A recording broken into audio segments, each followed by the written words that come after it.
En el centro de una habitación silenciosa se alza un trono vacío. No pertenece a reyes ni a imperios olvidados, sino que simboliza algo más íntimo: tu atención. Este trono determina quién gobierna tu universo relacional. Algunos hombres, sin darse cuenta, lo entregan a cambio de migajas de validación, como siervos ansiosos que ofrecen lo más valioso que poseen a cambio de nada. Pero cuando un hombre aprende a no negociar su atención con desesperación, se vuelve escaso. Y lo escaso dicta el ritmo del deseo. Maquiavelo ya lo sabía. En las cortes, la percepción era más poderosa que la verdad. El gobernante que distribuía favores en exceso perdía el respeto de sus súbditos. Lo mismo ocurre en el amor.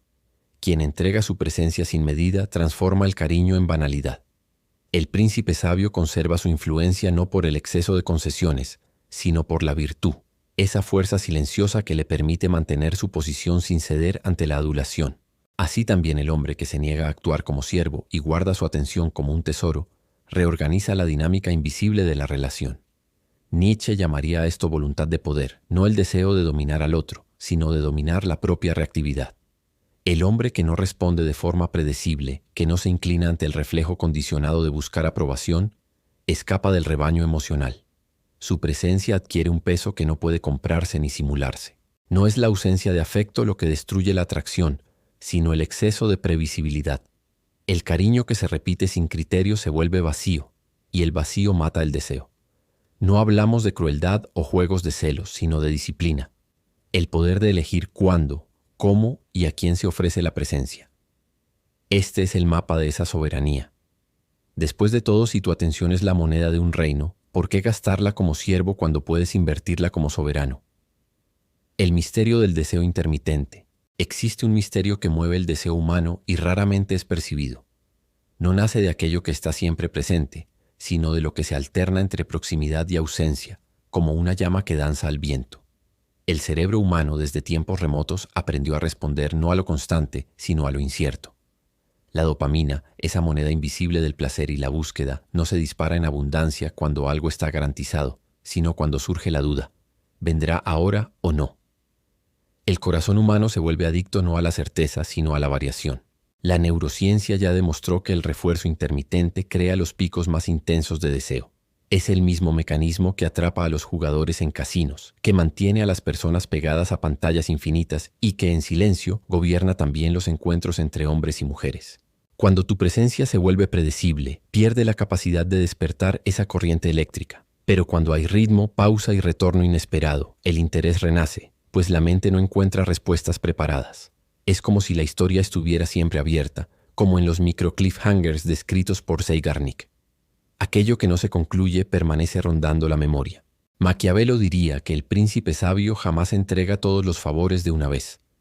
Si lo hace, se vuelve vulgar, indistinto, fácil de reemplazar. Debe ofrecer con cálculo, de modo que cada gesto sea recordado, no desperdiciado.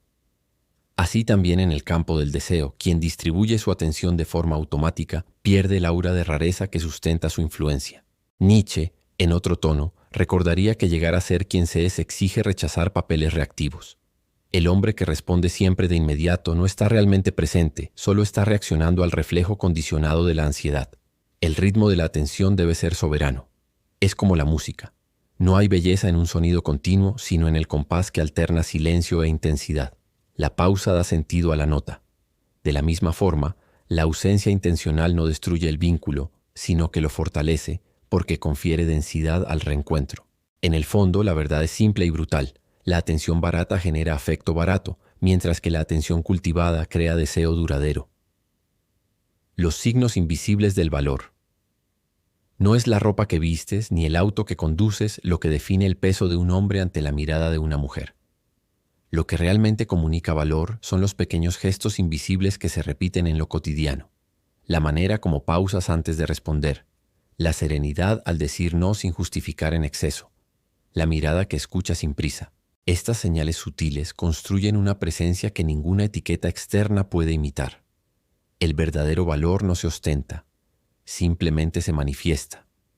Maquiavelo describía la virtud como la capacidad de mantener firmeza incluso bajo tensión, de permanecer firme cuando los vientos de la corte soplaban en direcciones opuestas. Un hombre que toma decisiones sin pedir autorización emocional transmite seguridad, no porque sea autoritario, sino porque no se disuelve en el deseo de agradar. La virtud es esa fuerza silenciosa que inspira confianza sin necesidad de ser proclamada. Jung, por su parte, recordaría que quien no integra su propia sombra acaba convirtiéndose en un buen chico resentido, incapaz de imponer límites claros y por eso mismo destinado a perder el respeto. Integrar la sombra es aceptar la propia firmeza, sin explosión, pero con consistencia. Nietzsche añadiría que el Übermensch no es quien domina a otros, sino quien se domina a sí mismo. La verdadera nobleza no reside en la sumisión a valores externos, sino en la creación de valores propios. El hombre que vive según sus propios principios, sin buscar constantemente la validación ajena, encarna esa aristocracia del espíritu que Nietzsche tanto admiraba. Sartre contribuiría diciendo que la libertad es siempre un proyecto.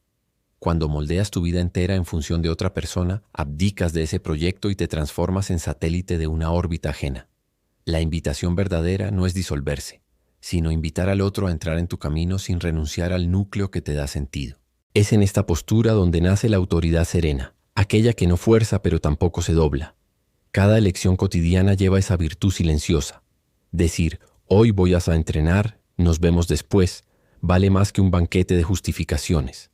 Reprogramar con claridad, mantener el tono calmo incluso ante provocaciones, elogiar solo cuando hay mérito real.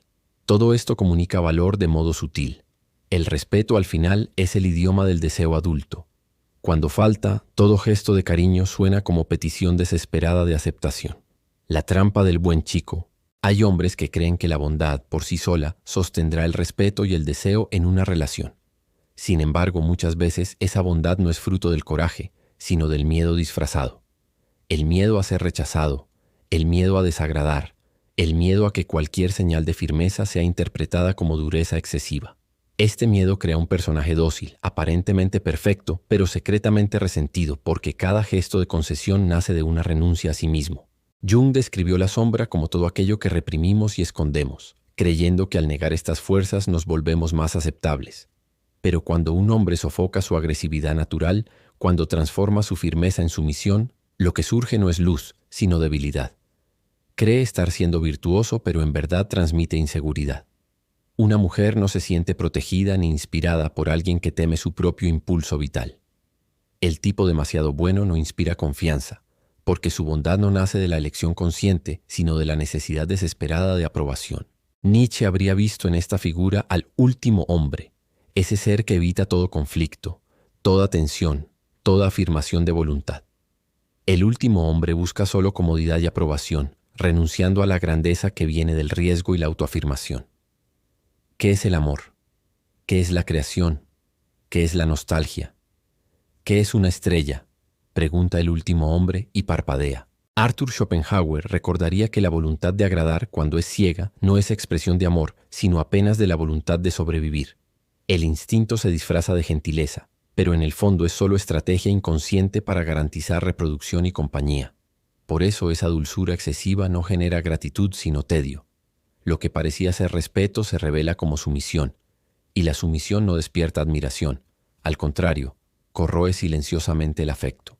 El precio de esta postura se muestra a lo largo del tiempo. Hombres que se dieron en todo dentro de un matrimonio o relación creyeron que estaban construyendo paz, pero descubrieron al final que aquello que sacrificaron no trajo reconocimiento, sino desprecio, pues nadie respeta a quien se anula completamente para agradar.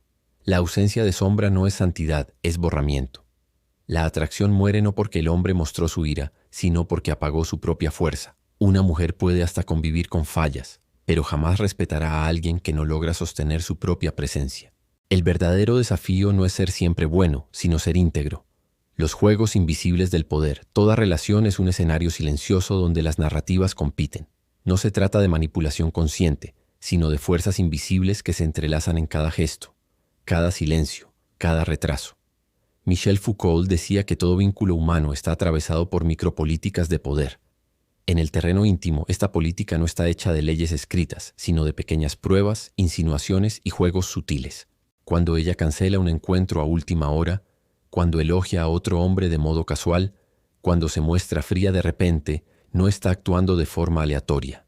Está probando la solidez de la narrativa en la que te colocas. Lo que está en juego no es el evento en sí, sino la pregunta subterránea. ¿Quién ocupa el centro de la historia? ¿Tú o ella? Maquiavelo, observador de las cortes, ya advertía que el gobernante no debe ser siempre bueno. Ser predeciblemente bondadoso es perder la autoridad, porque aquello que se concede sin medida pierde peso. En las relaciones, este principio resuena. No todo gesto de concesión es sabiduría. Muchas veces es la puerta abierta para la pérdida de respeto. El poder invisible no se afirma en gritos o imposiciones, sino en la calma firme de quien sabe que no necesita probar nada. La mayor trampa es interpretar estas pruebas como ataques personales. En realidad son rituales inconscientes, maneras de verificar si te doblas a su narrativa o mantienes tu propia línea. El error no está en ser probado, sino en responder con ansiedad, celos o desesperación. Cuando reaccionas con exceso, comunicas que tu posición depende de su mirada, y eso altera la balanza silenciosa del poder. Nietzsche entendía que las relaciones humanas están marcadas por la lucha entre voluntades. No una lucha destructiva, sino el reconocimiento de que cada individuo busca afirmar su perspectiva sobre el mundo. El hombre fuerte no es quien somete al otro, sino quien mantiene su propia visión sin dejarse absorber por la del otro. Quien tiene un porqué para vivir puede soportar casi cualquier cómo, escribió, sugiriendo que la fortaleza interior es lo que permite navegar estos juegos sin perderse. El secreto está en sostener la propia narrativa sin agresividad. La indiferencia activa, aquella que escucha sin alterarse, tiene más fuerza que cualquier justificación. El humor que desarma una comparación inesperada comunica más valor que la disputa de egos. Reorientar la escena hacia lo que construyes en lugar de hacia lo que ella insinúa es afirmar presencia.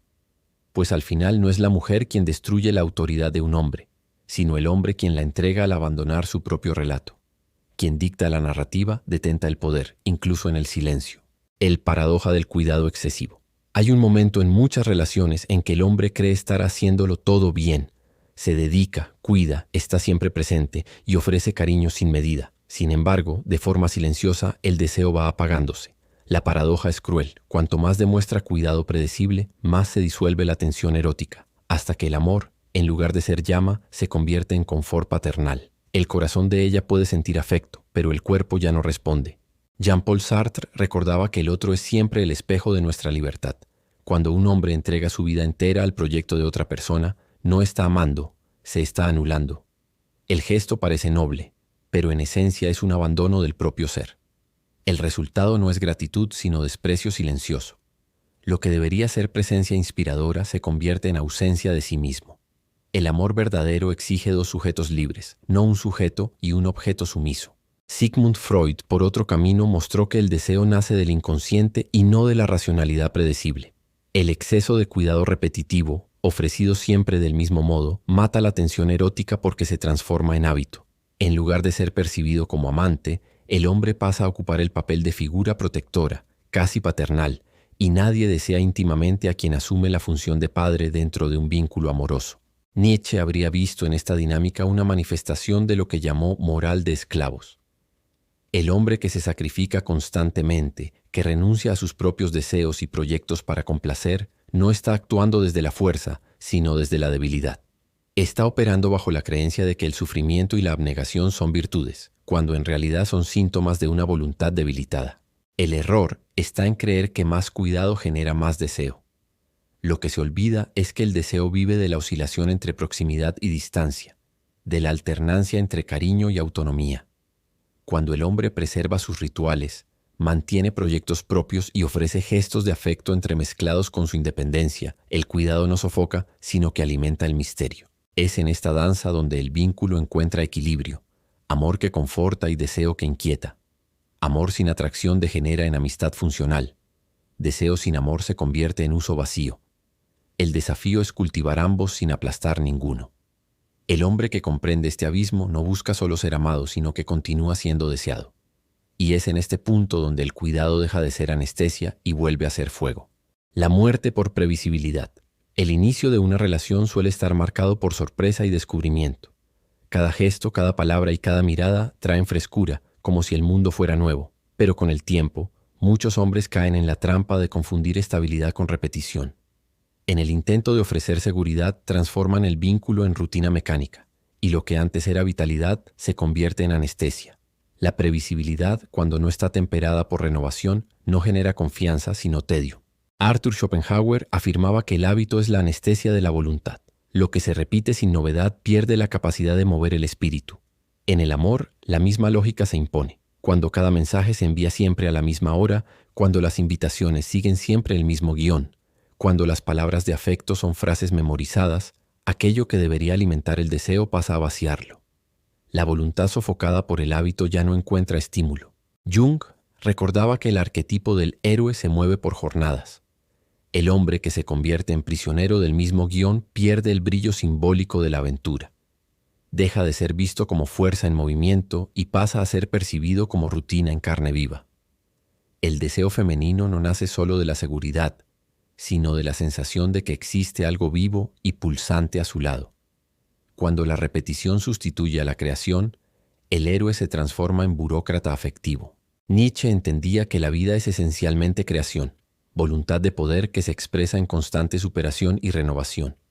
El hombre que se estanca en rutinas, que deja de crear nuevas experiencias y perspectivas, traiciona su naturaleza más profunda. Uno debe tener caos dentro de sí para dar a luz una estrella danzante, escribió. La previsibilidad total es la muerte del caos creativo que alimenta la pasión.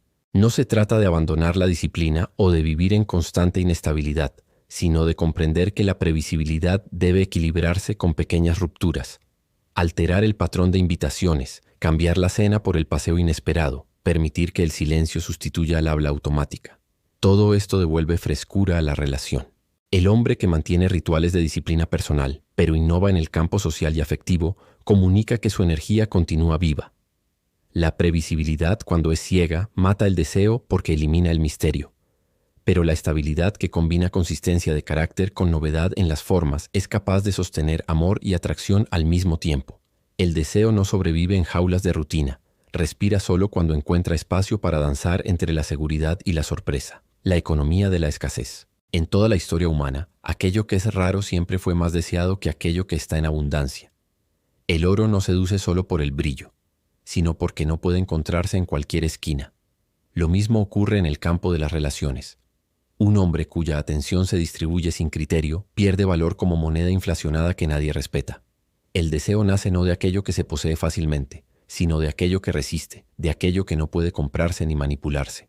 Nietzsche decía que el valor de un hombre se mide por lo que es capaz de resistir.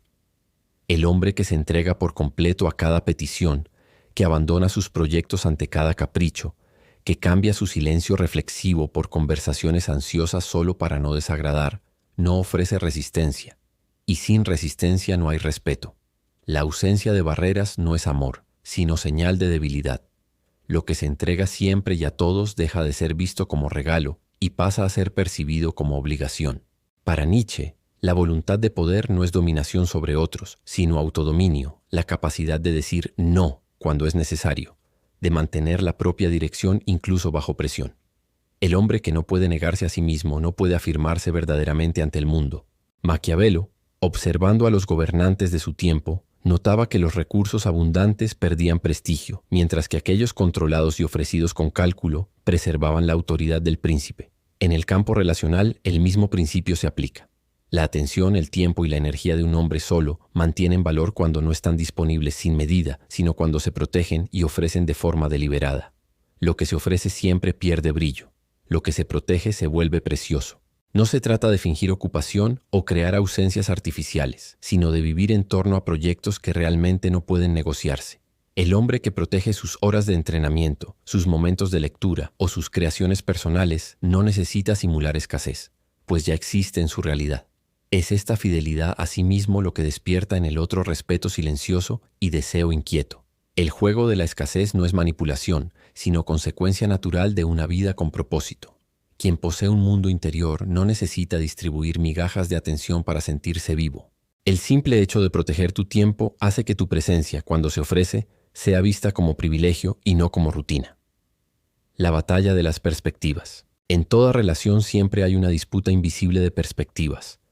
Jean-Paul Sartre recordaba que vivir con el otro es siempre confrontar libertades.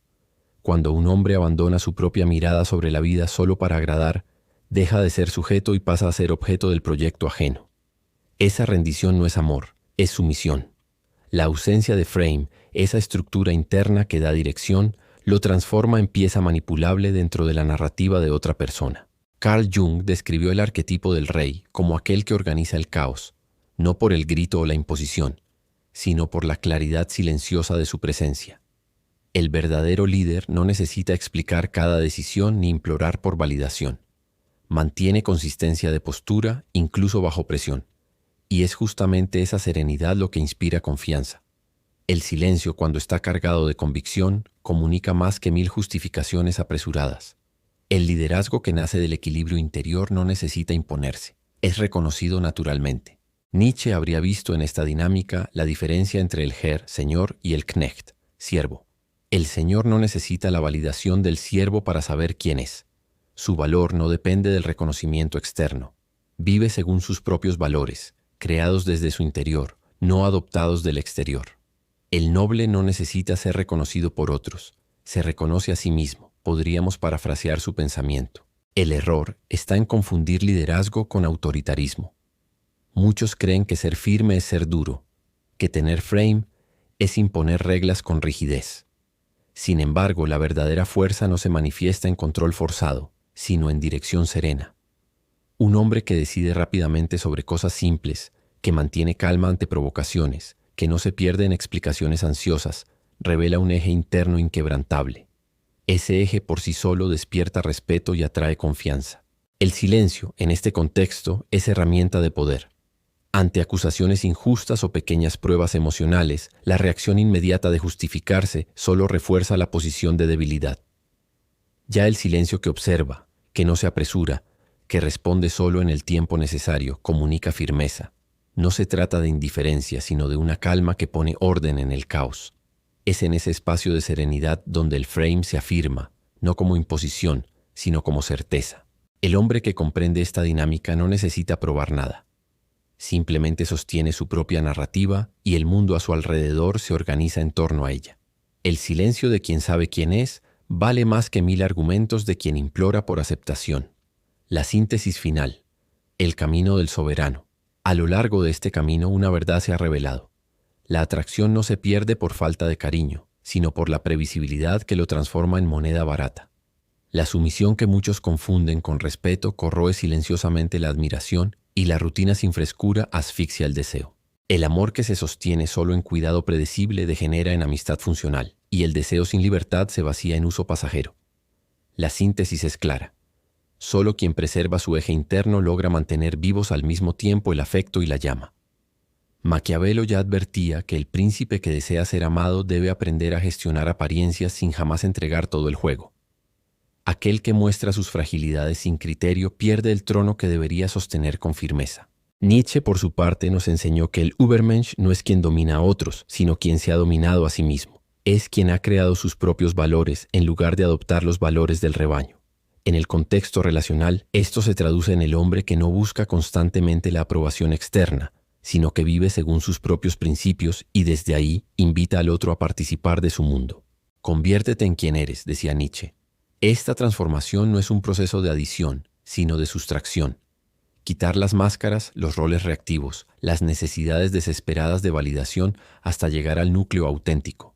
Solo desde este núcleo puede emerger una presencia verdaderamente magnética.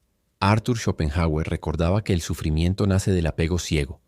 Cuando un hombre transforma la validación femenina en su bien supremo, se condena al dolor. Solo el autodominio lo libera de la servidumbre de la voluntad, permitiéndole amar sin esclavizarse, desear sin perderse. La invitación que este contenido te trae no es la de volverte frío o distante, sino de comprender que la presencia solo tiene valor cuando nace de un centro sólido. Cultivar bloques intocables de vida propia. Preservar la virtud silenciosa de tus decisiones. Aprender a danzar entre la presencia y la ausencia. Todo esto no manipula, sino que educa el deseo. El hombre que aprende a equilibrar cuidado y soberanía no juega con el amor, sino que lo fortalece. Nietzsche nos dejó una máxima que resume perfectamente esta filosofía. Lo que no me mata, me fortalece. Aplicado a las relaciones podríamos decir, lo que no me dobla, me dignifica. Cada prueba, cada momento de tensión, cada oportunidad de ceder o mantenerse firme es una oportunidad de fortalecimiento del carácter. El hombre nietzscheano en las relaciones no es el que evita el conflicto, sino el que lo atraviesa manteniendo su integridad. No es el que busca la comodidad, sino el que acepta la tensión como parte natural de la danza entre dos voluntades libres. Que tu atención sea siempre el trono de tu soberanía, que la verdad continúe siendo tu espada, y que en cada elección, en cada silencio, en cada gesto, afirmes no lo que el mundo espera de ti, sino lo que tú has decidido ser. En el gran teatro de las relaciones humanas, no seas actor que recita el guión de otros. Sé el dramaturgo de tu propia obra. Y desde esa autoría, desde esa soberanía silenciosa, invita al mundo a participar de tu creación. El camino del soberano no es fácil, pero es el único que conduce a relaciones auténticas, donde el amor y el respeto, el cuidado y la admiración pueden coexistir sin destruirse mutuamente. Es el camino de quien ha aprendido que la verdadera fuerza no está en dominar al otro, sino en no ser dominado por la necesidad desesperada de su aprobación. Este es el mensaje final. Conviértete en el tipo de hombre que no necesita suplicar por amor, porque su sola presencia ya es una invitación irresistible a la danza eterna entre dos libertades que se reconocen y se respetan.